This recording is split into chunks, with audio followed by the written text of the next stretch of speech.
Hello, everyone. Today we are jumping into the te form, which is one of the verb conjugation forms that initially scares a lot of people. It's one of those ones where people say, I can't get this. I can't get these into my head, or I can't understand how to use it. And hopefully by the end of this lesson, we will have demystified it somewhat. And you'll say, you know what? This is something that I can do. This is something that I can get to. And yes, as we go through, feel free to ask questions if you're in the Discord with us. Ask questions about anything related to the topic, and I will be happy to answer. At the end of the lesson, I'll show you one of the newer features on Renshu that should make it very easy to practice this. Very easy to practice. So let's jump into it. Te form is called that because of the way that the way it appears half of the time. It's talking about the ending of the verbs. So we conjugate the verbs, and often, not always, but often they will end in te. And they end in te enough to where it got the name te form. Now, if we were being technical, someone might say, oh, it's actually the te de form, because it either ends in te or it ends in de. But we usually call it te form, and when I say we, I mean anyone that teaches Japanese. So you're going to see te form. It doesn't have a grammatical form in the sense of it's the past progressive or whatever. In English, it covers a number of different usages in Japanese, but we'll see that as we jump in. Now, the first thing, and this is the most important thing, and what people can stumble over, is how to actually conjugate it. Now, we haven't done too many conjugations yet. We've talked about the present polite, the past polite. We've talked about our mas. We've had tabemasu, tabemasen, tabemashita, tabemasen deshita. We love talking about eating. But we really haven't gotten too much. So just as a quick reminder, let's go over those verb types, because those are going to be essential here. We have the ichidan, the godan, and then our two special verbs that just like to cause problems for us because they have special ways of being conjugated in all situations. This one, so let's go through those. Ichidan, real fast, for those of you that have some in the back of your head, can you throw out a few ichidan verbs that you can think of? Ichidan verbs, as you're trying to think and possibly throw them into the channel, ichidan verbs are the ones where I'll give one. Hopefully you all can give me a few more. For example, taberu. It's the ones where to create the mas form, you just remove that ru and you add mas. It's the only one that doesn't involve changing one of the characters, as you'll see with the Godan verbs we're about to get to. The other ones say, oh, take this, and you have the u form of it, and you change it to the e form. You change it from you to I, and then do something with it. Ichidan is not like that. Ichidan is just drop that ru off, and then add something else to the end of it. So we have taberu, to eat, which I said. Someone just mentioned neru, to sleep, something I kind of wish I was doing. We have kiru, which is to put on clothing. And all of these, the mas form, neru, nemasu, kiru, kimasu. You just drop that ru off and you throw mas on there. Tsukuru is not an ichidan. It does end in ru. However, it is a godan verb. We'll talk about that. Yeah, it's getting those separated. It's tricky. There's no trick to it in that, if it looks like this, it's this. Otherwise, it's that. You just have to remember them. And the good thing about mistakes is that making that mistake is going to make it all the harder for you to make a mistake next time. So it's good. Make those mistakes, try it out, and then that gets stuck in your head, and you won't. You're less likely to make that mistake next time. Oshieru, to teach. Sure, that's what I'm doing right now. So there's plenty more, thousands more, but we don't need a list that long. Let's continue. Godan are our everything else verbs. Those are the ones that involve a change with that last character. And I'm going to give you a simple example. if we're talking about holding something in our hands, motsu. We don't just chop off what's on the end. We take, to make the mas form of that, we take that su, which if you think about it is the u, the A-E-I-O-U, it's the u form. And we switch it to the I form. And then we add that mas onto the end of it. So if it's not ichidan and it's not our two special verbs, then it's godan. So let's do a quick, just warming those brains up. If you're in a place as cold as I am, let's get out as many godan verbs as we can. And just to help others, in case someone sees a verb and they're like, I don't know what that verb is, toss the English right behind it. Just very simple. Let's keep it in hiragana because this is a beginner's lesson.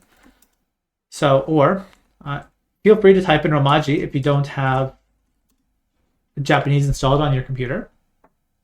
But do something like that, like I did. Osu, to push. I never actually use osu, the verb, but I think of it because it reminds me of one of my favorite rhythm games of all time, back on the Nintendo DS. So we've got aruku, to walk. Don't forget to throw that English on if you know it. Shinu, to die.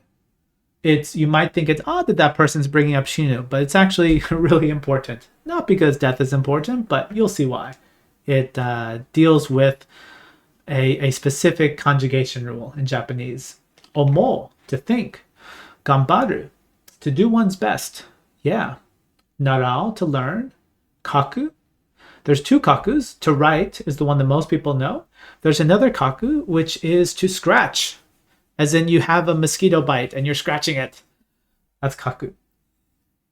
Kairu is a good example of one that ends in ru, but it's actually a godan verb.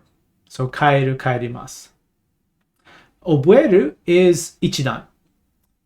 Obueru is ichidan because you drop that ru off and you add mas after it.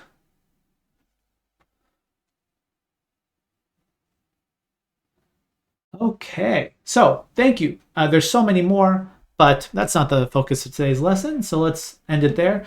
We've got two irregular verbs. Does anyone remember what those two are?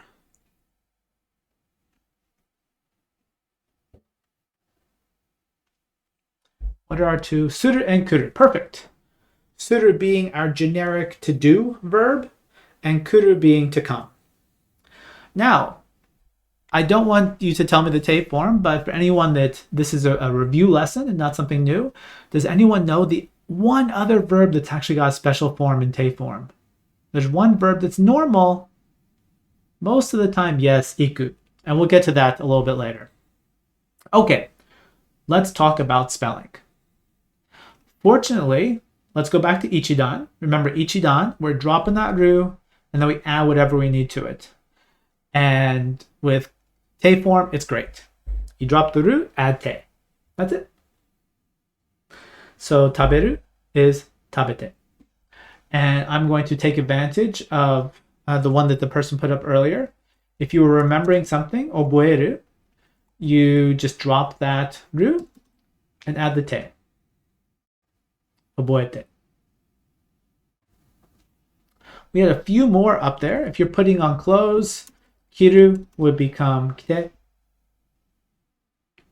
And what else do we have up here? I'd like to use the ones that you all took the chance to put up there. Neru, to sleep.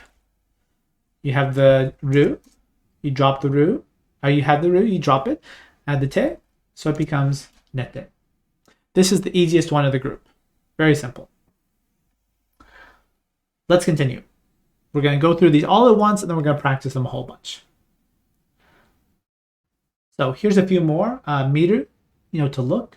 Mite, neru, which we just had. And then iru, which is our, to be. As in there are two people in the room. Or if you're using, we haven't covered this yet, if you're using your present progressive, the ing form, it's that same iru that goes on the end of that. That's actually next week's lesson. So, miru, mite, neru, nete, iru, ite. Now, we are actually going to switch over to the irregular ones next because they're really similar to the ichidan verbs. And you'll see that often these get the same piece in the front of them. Let's go back to kuru, which, if you recall, the mas form of that is kimasu. You say, hey, that you kind of just throw away all of it, and then you add that ki, and then you're starting to add stuff on there. And so it might not surprise you to say, oh, the te form of it is kite. That means, in this case, it actually has the same pronunciation as, come would be the same as put on something. But of course, hopefully the words that go around those verbs will help you know which one you're talking about. Now, suru is similar. Suru, we usually say shimasu. Take that shi that's on the front of it, and you've got shite. So those two are not too hard to grab onto. Let's continue. Next, we're jumping to the big group. I'm just going to skip through a couple of these. Okay. With the Godan verbs, they are split up into different categories. And you may or may not remember the categories in this way. I remembered them when I learned them. I remembered each ending. I said this ending went to this. You might learn it that way, whatever works best for you. But unfortunately, it's not as simple as saying, oh, I changed that thing on the end. Before we had, I'm going to use the example, the first one that's on the screen. Matsu, if you write it in here, Romaji, matsu, we have the tsu, which is the U form of it. We would often change it to chi, which is the I form, and then, do stuff with it.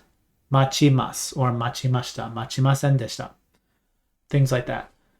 And it's just kind of a spelling change. If you have the hiragana table in your head, you're just jumping up from the, from the U column over to the I column. Te form is not like that. And that's why it can be confusing initially. Is that you just have to remember, okay, it does this in each situation. Let's take a look at them. The first group, if you want to learn them as groups, and that's the way the Renshu presents them, if it ends in u, tsu, or ru. For example, the one that's in front of us, we've got matsu, we've also got ao, which is to meet, we've got toru, which is to take,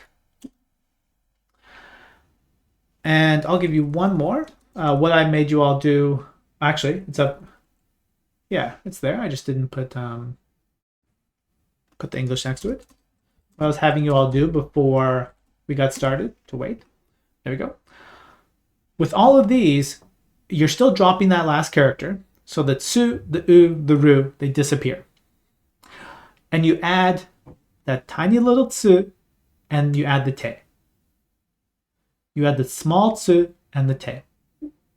So, let's take a look at these. Matsu becomes matte. Ao becomes atte. And toru becomes totte. Now, before we continue, this little tsu, it might be the first time a lot of you are seeing this, or you've seen it before, but you really haven't gotten a good feel for, okay, what exactly does that do? And there's a couple of things I'd like to point out. The first is the actual character itself. Now, if you're looking at the screen, you can see very clearly, I feel, that with the particular font that I'm using, this is the textbook font on Renshu, which is my favorite. The smaller tsu, it's a good deal smaller than the regular tsu. You might even call it half size. I'm not sure if it's half the length of the other one, but it's close to it. And my son is a first grader in primary school here in Japan. When they learn it, they actually write them even smaller. If you can picture the grid paper that you see sometimes for practicing kanji or practicing hiragana, it often has that cross in the middle of it. And a regular character will fill all 4 boxes.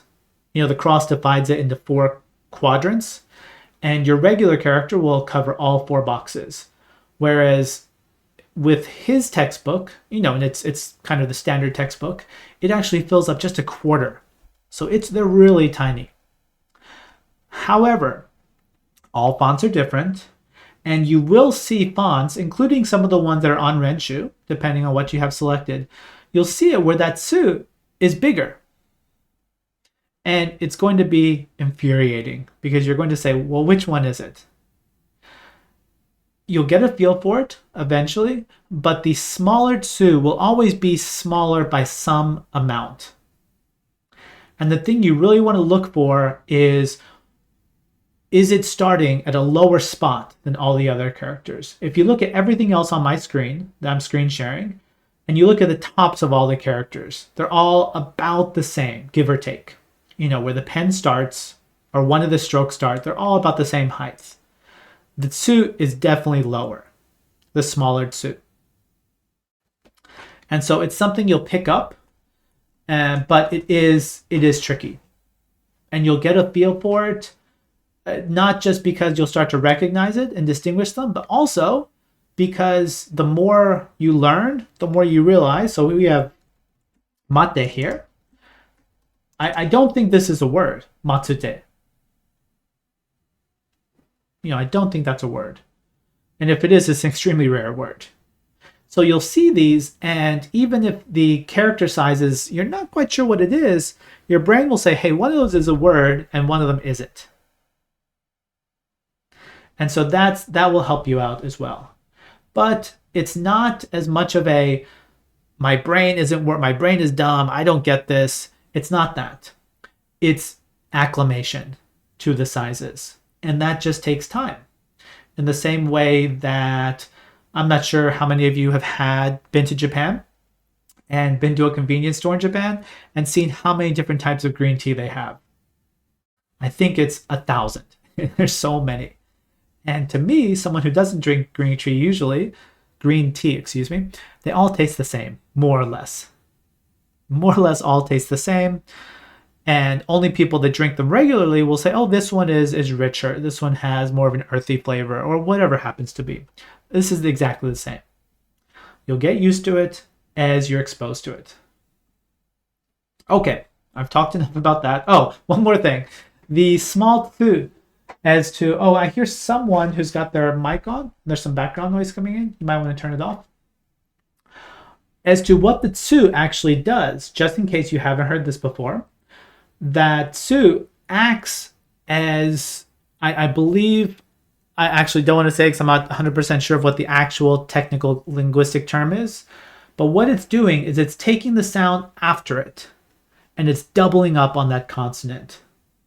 So I'm going to write it in Romaji. It's really easy to see it here.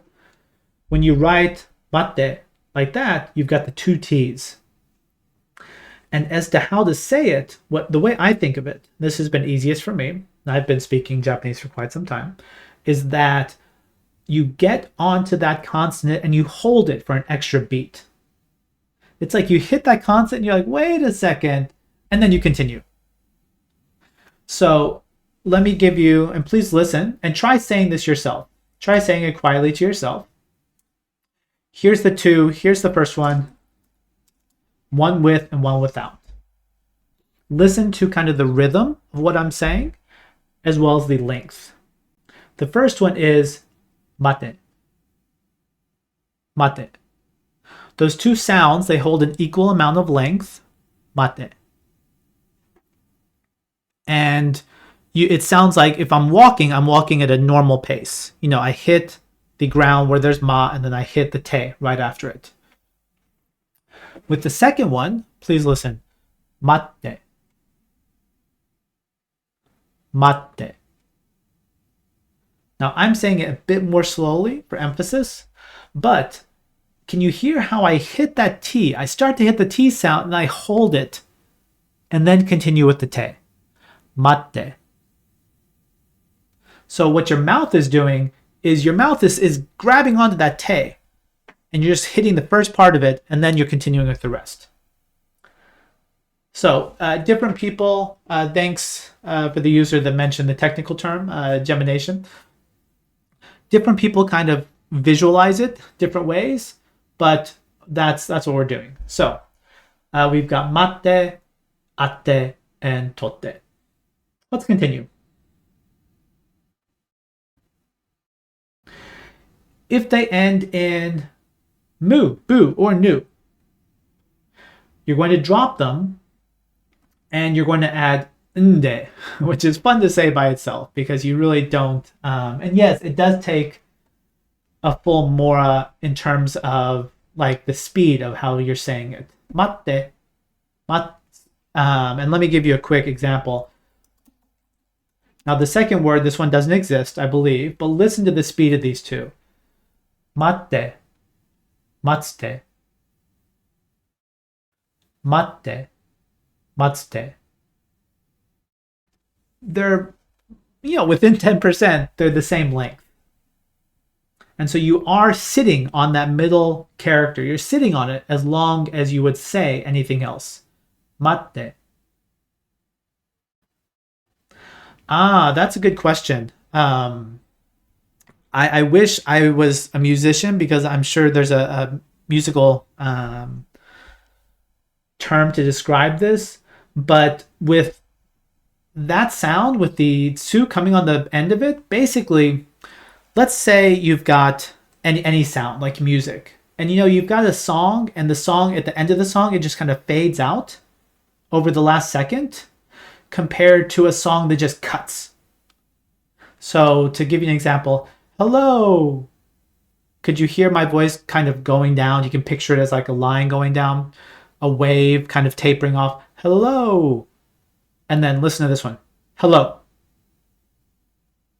That sounds like it's a cliff. Like my voice is a cliff and then it falls off the cliff and just disappears immediately. Is the same way. And it's not the easiest thing to type. My voice, it's falling off that cliff. It's just stopping. Whereas this one, although you wouldn't really say it by itself, it tapers off. So with the regular, just a single character, you're walking or you're running down a hill. Your voice is running down a hill. Whereas the top one, with the little tsu next to it, your voice is jumping off the side of a cliff. And then it's gone. And the person that just typed that in, I like that. You catch the vowel with your tongue. It's like your vowel tries to get out and you're like, nope, stop. And you pull it back in. That's a good way of thinking about it. Thank you. Okay, so let me jump back to what we're doing. So things that end in mu, bu, or nu. For example, nomu, to drink. Yobu, which is to call, like to call someone, not to call them on the phone, but be like, hey, come over here, kind of thing. It's not exactly a call out, but that's close enough. Or shinu, which is to die. With all of these, you drop that last character and you add nde. So nomu becomes nonde. Yobu becomes yonde. And shinu becomes shinde. Now, this is the reason shinu is in here, is why I said it's a good thing that other person mentioned shinu earlier. Shinu is the only verb in modern Japanese that ends in nu. And verbs that end in nu, or rather the verb that ends in nu, has its own conjugation rules. And so if you're studying conjugation, there's no way to get away from death. Like you have to practice the word shinu. And so especially in Renshu, if you're doing the conjugation practice, you're going to think to yourself, man, Renshu really likes this verb about death. Why is that? Are they trying to tell me something? And we're not, or I'm not. It's just that you can't practice it without using it. And hopefully it's not a word that you'll need to use too much in your life. But, you'll hear it, you'll read it. And you should know that if it's written this way, this is what it means. So you do see shinu popping up more than you might think. Let's continue. Now, with the ku, gu ones, they're grouped together and you'll see why. Let me give you a couple examples.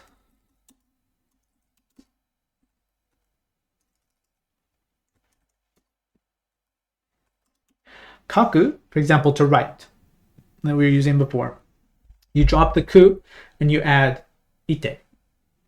So kaku becomes kaite. And similarly, you do the same thing if it ends in gu, except you carry the little tenten, the little marker that's on the top of it, you carry that with you. So you're putting the ite at the end, but then you say, oh, the tenten's over there, the two little marks. Let's put them on the other side as well. So kaku becomes kaite, oyogu becomes oyoide.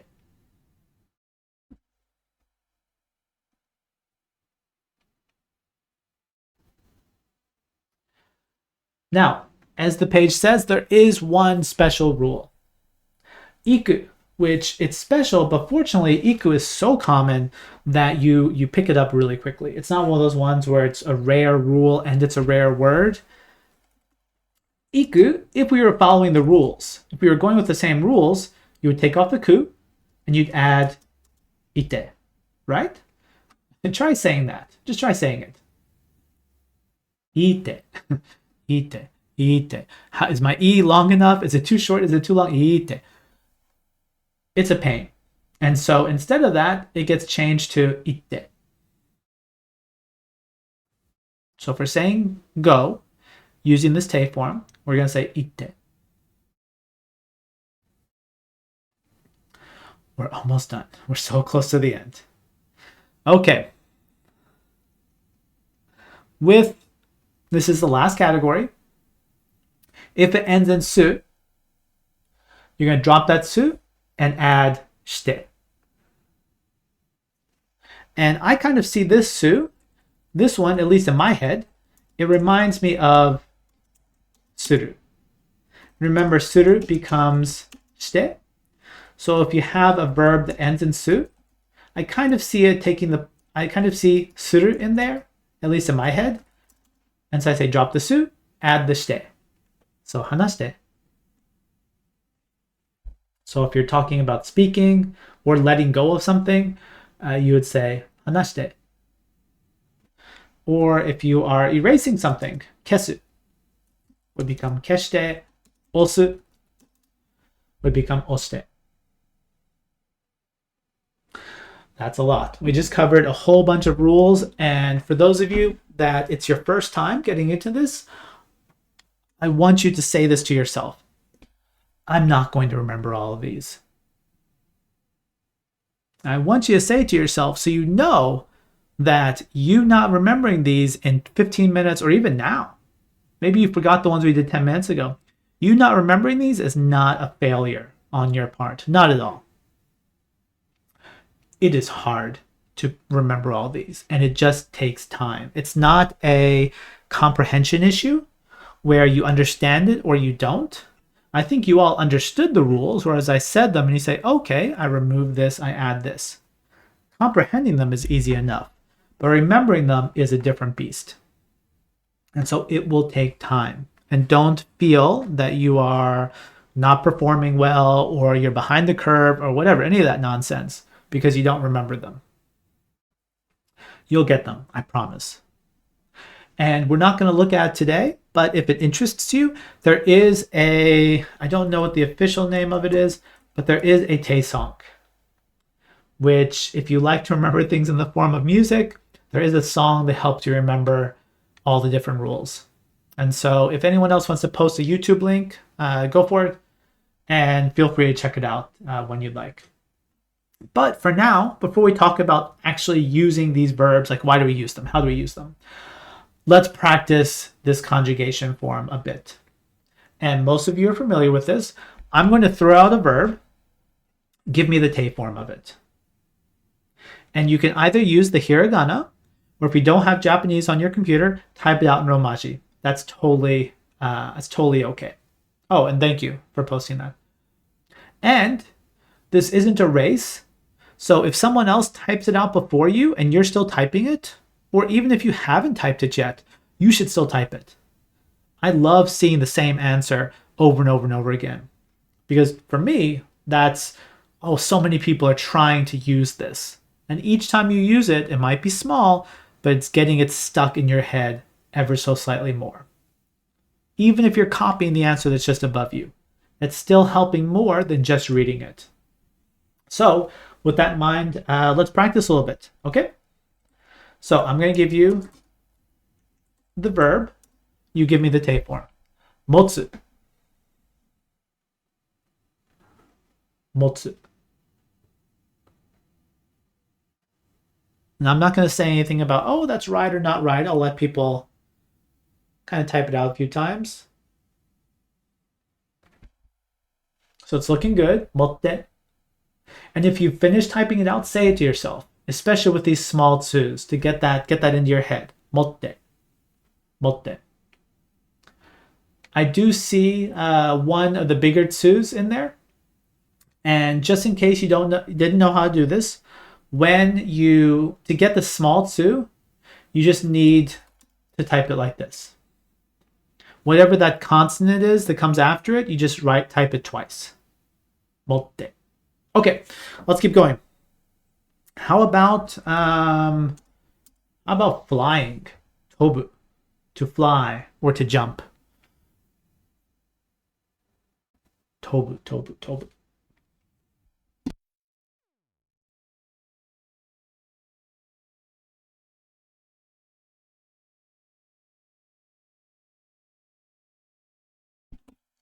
Looking good, everyone. Thank you.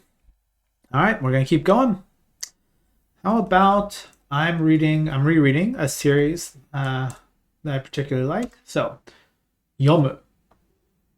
For anyone that's into sci-fi, I guess it's sci-fi / fantasy. I'm rereading Carl's Dungeon Crawler Carl, which is a great series. And it's right next to me, next to my keyboard, so I've got it in my head. Yonde. Excellent. All right, let's keep going. I'm going to speed up. How about if you're saying something, you?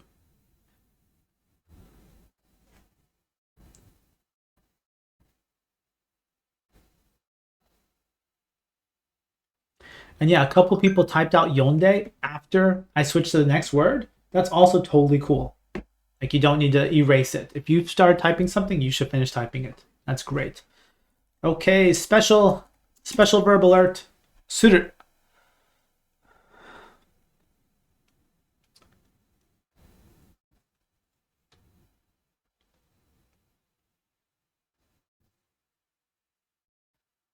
Looking good. All right, we did one. Let's do the other one. There's the other special.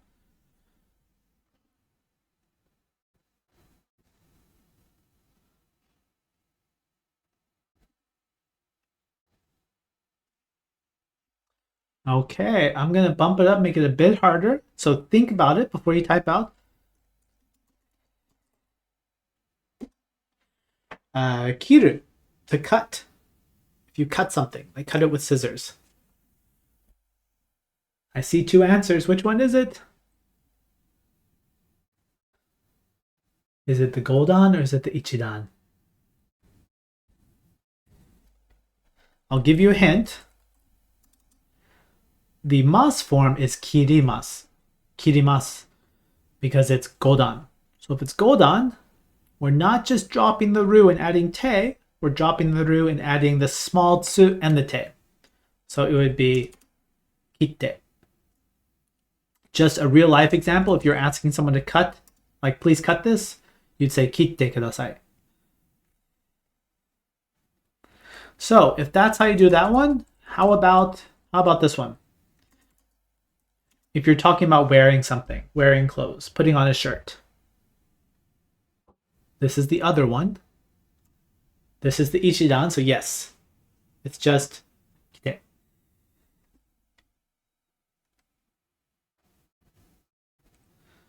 All right, I've got one more for you. This is our last special verb. Special verb only for te form. Iku.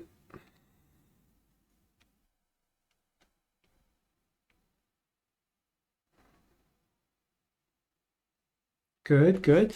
And one more. Let's do one more. How about shinu?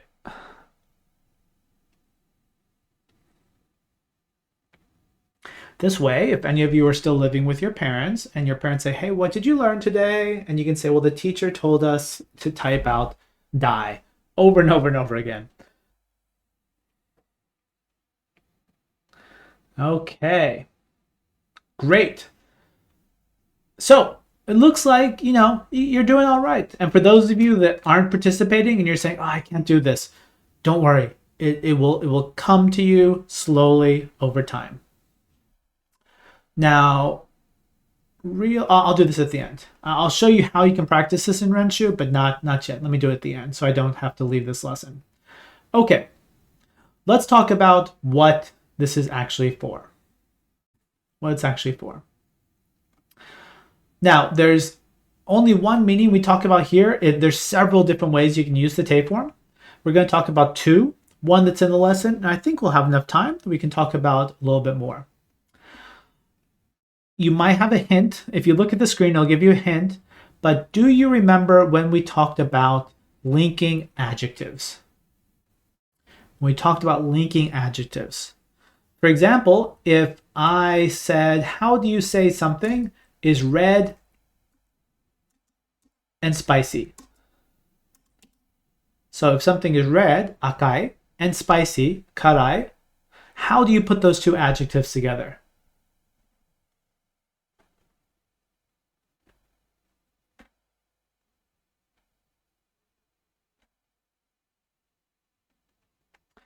So to is only used for nouns. To is only used if you're putting two nouns. You're saying this and this. This and this.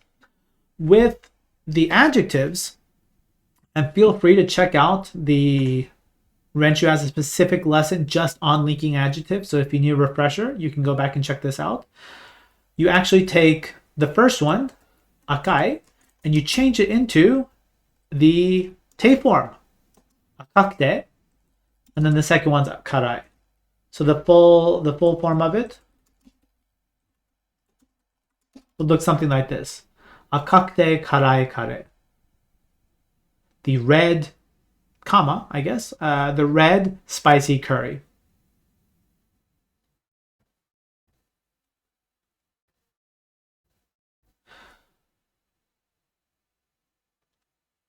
And we talked about this earlier. We said, hey, this te form that we use with adjectives, this te form is used for linking things.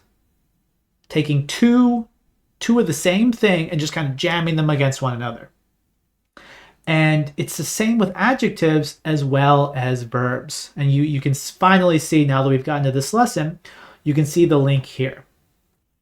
In that one of the most common ways of using the te form is for showing action 1 and action 2. Up until now, we've had the, depending on how you describe it, some people call it baby talk, some people say, caveman talk, where you say, I eat, I drink, I go to the store. And you wish desperately to be able to say more than one thing in a sentence, but we couldn't until now. Te form helps with that. Te form allows you to take two verbs or verb phrases and links them together. So let's take a look at what is right here on our screen.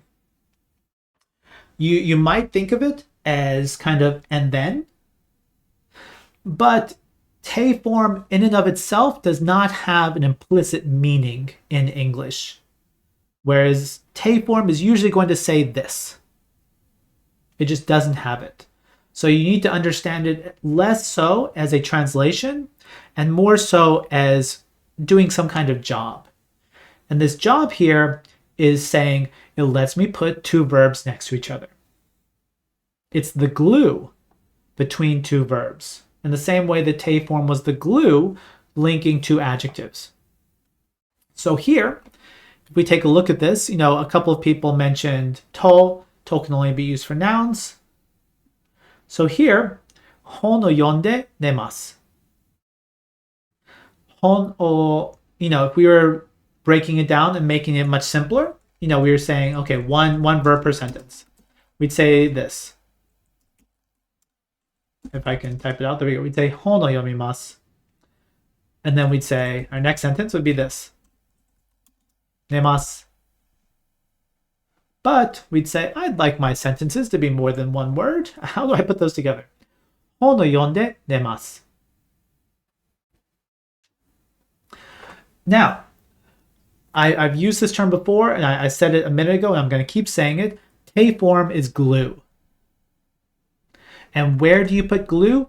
In between two things. Never on the ends. Te form will never come on the end of a sentence. Asterisk. It does sometimes, but I'll tell you about that later. It never comes on the end. It comes between two verbs. So here we see, if we've got the two verbs, verb 1 is yomu. Verb 2 is neru. That second verb, you're not going to put the te form on there. You don't need glue because it's not trying to stick to anything. You have that te form right in the middle. And with this, what it means, I do this and I do this. Or I do this and then I do that. So I read a book and go to sleep. It doesn't suggest or even hint that you're doing them at the same time. There's other ways of saying that we'll talk about in a later lesson. It's just saying I do this one action and then I do the next action. And it, depending on the context, this, we're not going to focus on this too much because this is a simple lesson. It can be things that, are tightly linked, that there's a causal relationship between the two. I did this, and because I did that, this next thing happened. For example, this involves a bit of Japanese. It's a slightly more difficult, but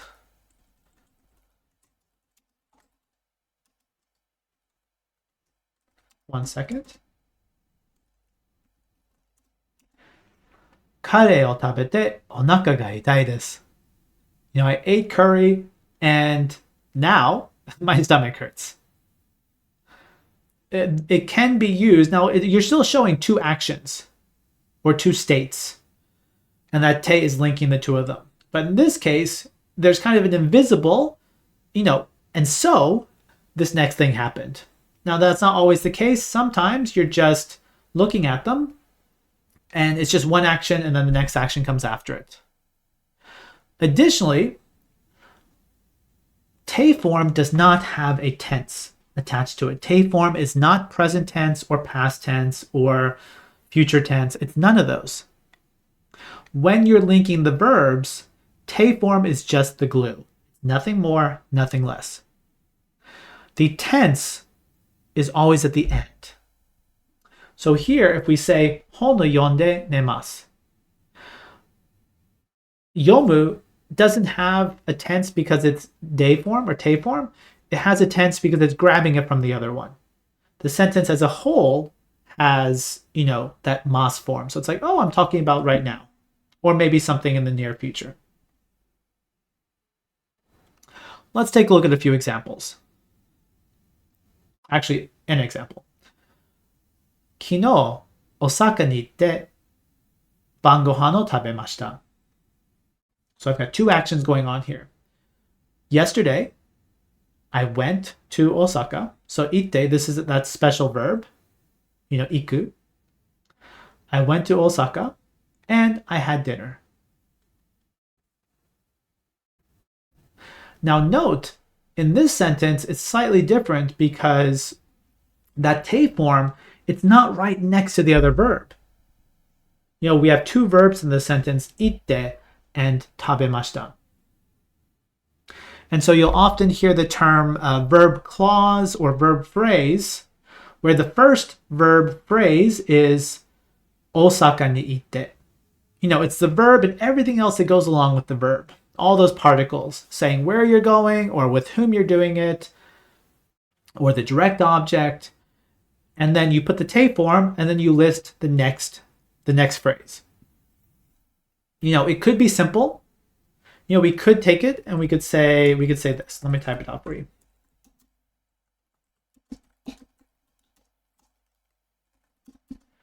You could say something as easy as this. Kino Osaka ni itte. There's a verb phrase there. The next one is just a single verb. Tabemashita. That's fine. It would lead your listener to say, well, what did you eat in Osaka? But that's fine. It's just the te form is going to come after that first verb and then let the reader know, hey, there's another action coming up next. It might be a simple one-word action. It might be 15 words, super long.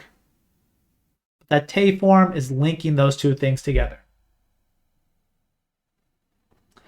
Now, we're down to about 10 minutes, and so I would like to practice this a little bit, and then I'm going to show you one more meaning, and then we'll wrap things up. So, I would like you to take the prompt, kino. Let's talk about yesterday. And as some of you know, and if you don't know, I love it when people lie. That sounds strange, but when we do, and this is the case in almost all language activities, when the teacher tells you, please tell us what you did yesterday, do they really care what you did yesterday? They do not. And this isn't me being negative. That's not the goal of the activity. The goal of the activity is to use a certain, piece of the language. And so I don't need you to tell me what you actually did yesterday. You're free to do so. You're free to say whatever you want using the verbs that you know. So if for some reason the only verb you can think of is dancing and swimming, even though it's winter right now, I would mention that. I hear a baby. I hear a baby somewhere. If that person could put themselves on mute, I'd appreciate it.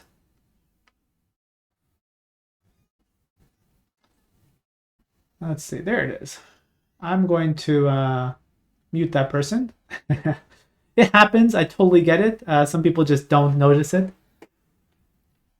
And also, I have kids, so I know how kids don't always necessarily be quiet when you want them to be quiet. And that's fine. Anyway, and if you're listening to this video or you're watching the video, you can't hear the other mics. So it sounds like I'm talking about a ghost event happening. Anyway, let's practice. Tell me what you did yesterday. If it's true or not, doesn't matter. And a couple of rules. This is a beginner's event. So even if you know kanji and you're like, I love using kanji, please don't. Or if you use kanji, put the hiragana right below it. That way, everyone that's in the channel, they might not understand it, but at least they can read it. And if you want, so you're going to be starting it off with kinoa or kino. And you're going to have those two verbs that come after it. If you want to keep it simple, you're thinking, I can't do this yet, it's too much. You can do this. Watch this. 2 words. Tabete nomimashita. I ate and I drank. That's it. Don't forget we're using past tense. So we're keeping things polite because, I like to be friendly, but we don't all know each other. So we're going to be ending things with the mashita on the end. So we're going to have kino at the beginning. We're going to have some verb, some te verb in the middle because we're gluing those two verbs together. And then we're going to have the mashita on the end. And then as to how much or how little you add in there, it's up to you.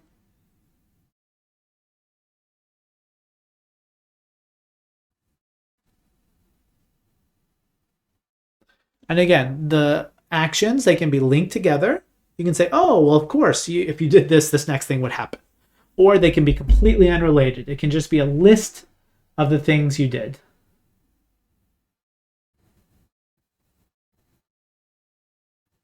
And if you're wondering, you can put more than 2 actions. You can use the te form twice. You can say, I ate, I drank, I danced.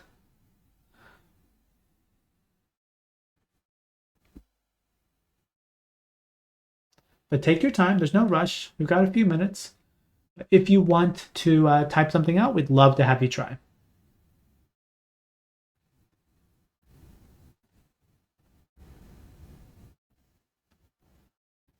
And for the person that bought Renshu Pro yesterday, thank you. I hope that's the truth. But even if it's not, I appreciate you saying that.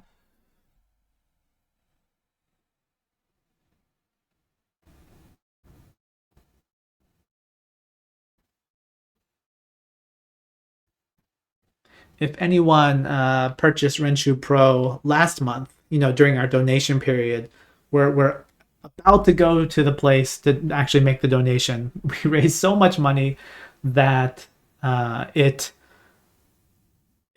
hard to get that much money into cash form or the form that we need to get it into to send it to our destinations. But we finally have gotten enough time to get that ready, get the money moved over from the US. And so it's going to be exciting to go and say, hey, look at this, crazy amount of money that all these people that have never been to your city, put together. And make corrections. Yes, I might not catch all corrections, but I usually do. Just gentle corrections because it helps to be corrected. But I don't say, hey, everybody, look at that mistake. That person should feel ashamed of themselves because no mistakes should have shame associated with them. But since you asked, let me take a look at your sentence. I assume it's yours. I can't see the names. Nihongo benkyou shite. You have an extra small u in there. Benkyou. Big ki, small yo. You'll never, well, except for extreme circumstances, you'll never have two small characters next to each other. I guess you could, if you were speaking casually and you were chopping off the back half of a word, but typically, no. And the person that just typed out teme, I don't think that counts because I think that's two words. I think one is you, and the other one is that weird quotation marker that gets used so much. Anyway, we do only have 3 minutes, so I wanted to kind of jam a few more things into this lesson. We will talk about this later, but you're probably wondering, you've probably heard this before. For example, to sit down. To sit down is suwaru, and you've probably heard this, suwatte. And you're saying, well, Michael just said you can't end things with te form. So he's lying. And what's actually happening here is, like I said, te form is used for glue. And what's it gluing itself to? It's actually this. It's the please do something that you've learned. Like tatte kudasai, suwatte kudasai. Kudasai is actually a verb form that has kind of been changed a bit and then normalized over time, but it comes from a verb. And so you actually have two verbs there. So it's saying please. It's not actually please in Japanese. We translate it as please, but you're actually saying do this for me. But it makes sense in a please fashion. Suwatte kudasai, please sit down, or please sit. And in more casual or / more stern language, like if you don't want to say please, it's like sit down. Then you say suwatte. And it's correct because it's a contraction of that longer form where that verb came after it. But we will look at that. The command form is what's usually called. We will look at the command form in a later lesson. I just wanted to throw that out there because you've probably seen that te kudasai form and wondered how it links into here. Now, as a few more people are typing out their answers, I'm shocked at how many people put sentences up. That's awesome. Thank you so much. Real fast, if it's not implied, it is not implied because it is a different level of strength and formality. It's only implied in the sense that you're thinking of it as a contraction of that form. But if you say suwatte kudasai to someone, think of it as please sit down. And if you say it without the te form, without the kudasai, it's the same as sit down. Now, would you tell, for example, your parents, sit down? Probably not. You'd say, please sit down. Please have a seat. And the differences in strength and smoothness or roughness, however you want to define it, they're present in Japanese as well. So if I was in class and I want the kids to sit down, or if I want them to be quiet, I'd probably say, this is using some grammar we haven't gotten to yet, but shizuka ni shite kudasai. Please be quiet. And if they didn't respond, I got a little fed up with them, I'd say shizuka ni shite. And that definitely has a bit more punch to it. So just the te form is not something you're going to use unless you're trying to really make a point. Okay, before we end today's lesson, real fast, if you are looking at these te forms and your brain is still kind of running around or trying to leap out of your head because it doesn't want to do this, there is a way to practice this in Japanese, or not Japanese, in Renshu. And it's relatively new. So let me show you. If you're on the dashboard, sorry, I need to expand that out for a second. If you're on the dashboard, if you don't have this already, I already have them. Verb conjugations. This is a brand new schedule type that is new as of 10 days ago. If you don't have this and you want to add it, go to manage your schedules. You all have this link and all your schedules are here. You can go to all schedules next to it. And here, underneath Renshu recommended, here's all the levels that you work through if you're using the Renshu materials. Down here at the bottom, verb and adjective conjugations. You'll have an unfilled plus if you don't have it yet, and you just hit that to add it. And then once you get there, you'll have this available on your screen. It'll send you to this page first when you first make it, and you get to choose which conjugations you want to practice on. And the cool thing about this is that, Renshu is based on a mastery level system to where things that you know better, you don't see as much, and things that are weaker, you see more often. And with the conjugation forms, it actually breaks it up for every single ending. So your mastery level is not on the te form, it's on the te form for verbs that end in u. For verbs that end in ku and gu. And you're going to see, shinu's in here, as well as a little reminder of why shinu's in here. We're not trying to learn how to say die, because, you're not going to use that. But hopefully not. But it breaks it down so that your mastery level will grow, hopefully just grow, but periodically shrink, for each specific one. So if you just can't get that bu version, asonde, it'll focus more on that. So definitely check that out. And for the paid subscription, I believe you don't need it. Most of these in this list, a number of these are free. Renshu has a ton of free stuff, like a ridiculous amount. People tell me it's too much. But some of these you can still study through the regular lessons, but in the conjugation schedule, some of these are locked behind Renshu Pro. I'm pretty sure te form is open to everyone. Pretty sure. And I'm not sure about the daily challenges. I'll have to look into that. Good question, though. Anyway, thank you so much for joining this lesson.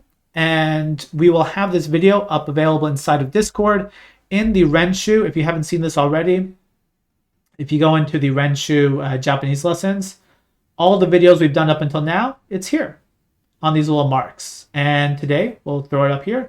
You can review these at any time in the future if you want to, as well as look at the actual lesson that we used while we were learning this. So thank you again for joining, and hope to see you next week.